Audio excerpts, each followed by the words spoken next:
Alright, so a warm welcome to all of you. Yes, as we discuss this question, it's specifically on kidney machine, aka dialysis machine or dialysis machine. Figure 4.1 shows the circulation through a kidney machine over the blood of a person suffering from kidney failure. So you don't use this machine unless you are sick, unless you have a kidney disease, unless you have kidney failure. Alright, and if you want to learn more about all this stuff, come for my WhatsApp tuitions. Very cheap. To earn you flying colors, as simple as that. So the only people to sit on this machine are those suffering from kidney failure. So as we can see, we have two vessels in this person's arm. We have the vein and artery. And as you can see, we have the dialysis tube, right, which is known as thin, hard plastic tube. Thin, hard plastic tube. All right, that's where blood passes through. All right. And then we do have the fluid. It's called dialysis fluid. It's getting in from above, and it's getting out from below. Let's dive right into the questions. Question A1, they're saying, place an X on the diagram where the blood enters the kidney machine. Place an X on the diagram where the blood enters the kidney machine. Listen to me, blood enters and leaves the machine on the vein. The artery has got nothing to do with this one.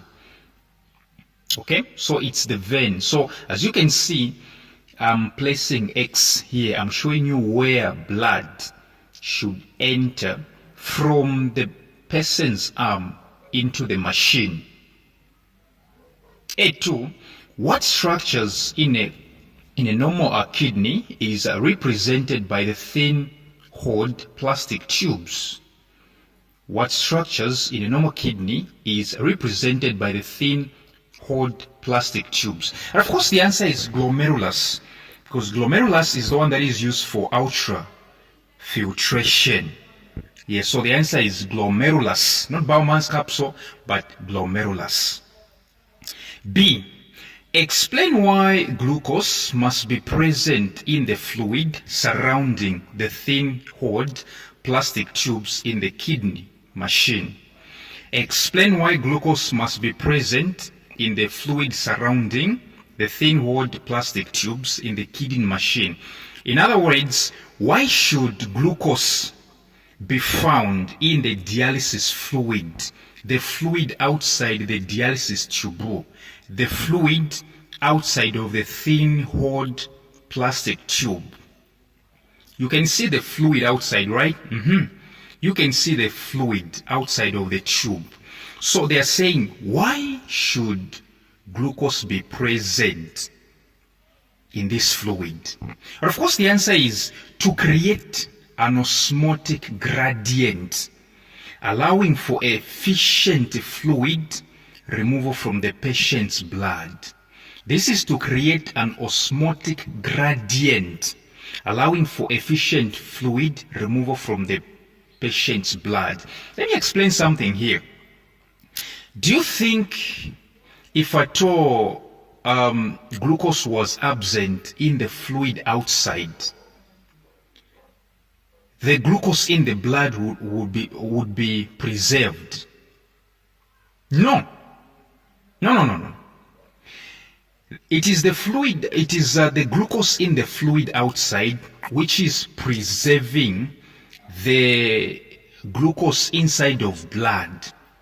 You can imagine if at all there was no glucose in the fluid outside, you realize that all the glucose in the blood passing through the tube will diffuse out. So it is to create an osmotic gradient, allowing for efficient fluid removal from the patient's blood? C.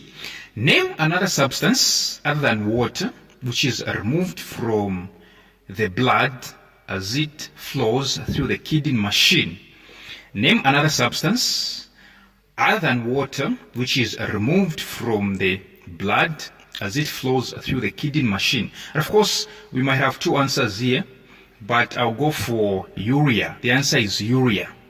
Yes. Yes, apart from water, urea and excess salts are removed.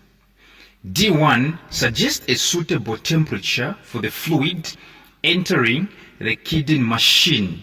Suggest a suitable temperature for the fluid entering the kidney machine. In short, the dialysis fluid, what exactly is the temperature of the dialysis fluid? And of course, the answer is within the range of 36.5 to 36.9 degrees Celsius. 36.5 to 36.9. Then they are saying give reasons for your answer. Reasons?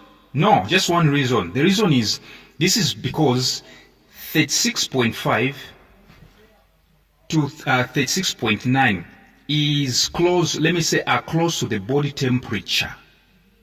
All right? These ones are close to the body temperature. Remember, the normal body temperature is what? 37 degrees Celsius. So these numbers are close to the normal body temperature. That's the answer. E, explain why people using kidney machines are told to limit the amount of protein in their diet, whereas they can have a normal intake of carbohydrates. Explain why people using kidney machines are told to limit the amount of protein in their diet, whereas they can have a normal intake of carbohydrates. If you're going to be a doctor, I'll teach you something. Because somebody who's going to be saving this nation, you don't have to be studying for the sake of swatting. You just have to be knowing. Look at this one. Imagine a person is suffering from kidney failure, all right? And then they are consuming proteins. Listen to me. After proteins are digested, all right, the products are amino acids. And too much of amino acids, excess amino acids, all right? Excess amino acids are the ones that are turned into urea. So which means the more you eat proteins, the more you produce amino acids, which means the more urea you're going to get.